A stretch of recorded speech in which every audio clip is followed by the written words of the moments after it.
What are ions, cations and anions?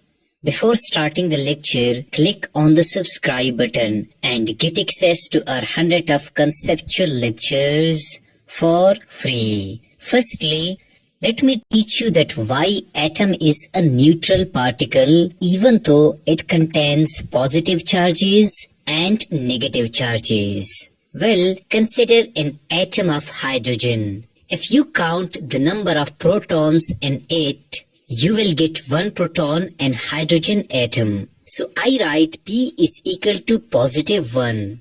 Remember that protons are positively charged particles. Now if you count the number of electrons in it, you will get only one electron and hydrogen atom. So I write electron is equal to negative 1.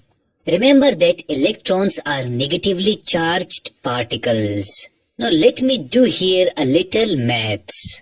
We know that positive 1 and negative 1 cancel out, so the net charge becomes 0, or you can say that positive and negative charges neutralize themselves in hydrogen atom.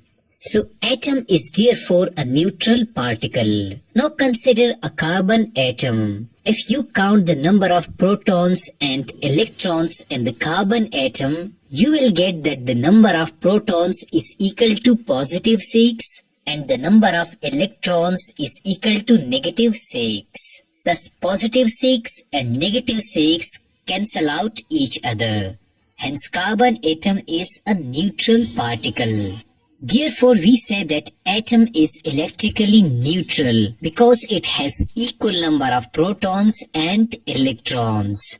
Now, what are ions? Well, consider an atom of sodium.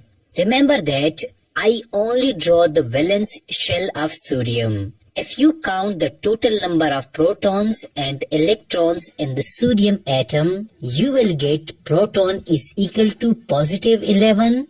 And electron is equal to negative 11. We know from the previous slide that they both cancel out themselves and atom is thus a neutral particle. Let's consider that you provide sufficient energy to this atom. As a result, it loses one electron. Now if I count the number of protons and electrons in the sodium atom, I will get proton is equal to positive 11 and electron is equal to negative 10 because the sodium atom has lost one electron. Here positive 11 and negative 10 is equal to positive 1. Hence the net charge is positive 1 on it. So now sodium is a charged particle.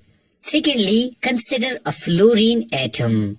There are 9 protons and 9 electrons in a single atom of fluorine. We know that positive 9 and negative 9 cancel out each other and net charge is 0 on fluorine atom. Hence fluorine atom is a neutral particle. Now consider that fluorine atom gained this electron lost by the sodium atom. Initially, there were 9 protons and 9 electrons, but now one extra electron is gained by it. So we write here negative 1.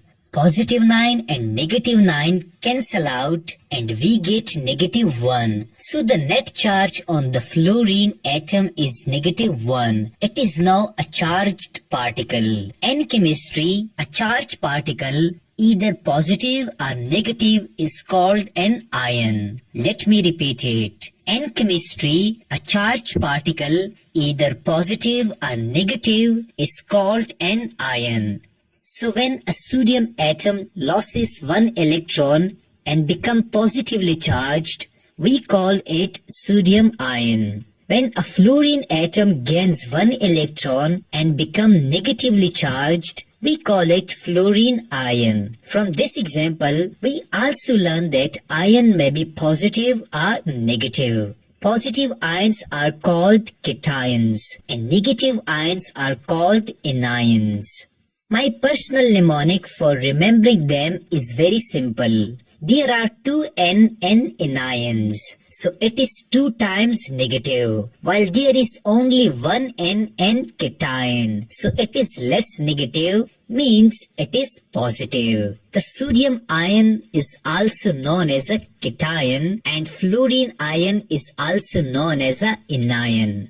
Remember that atom may lose and gain 1, 2 or more electrons depending on its valency and ionization energy.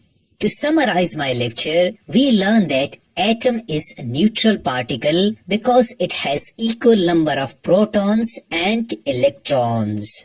Secondly, we learn that when a neutral atom loses electron, it becomes positive ion known as a cation. When an atom gains an electron, it becomes negative ion known as anion. This was all about ions, cations and anions.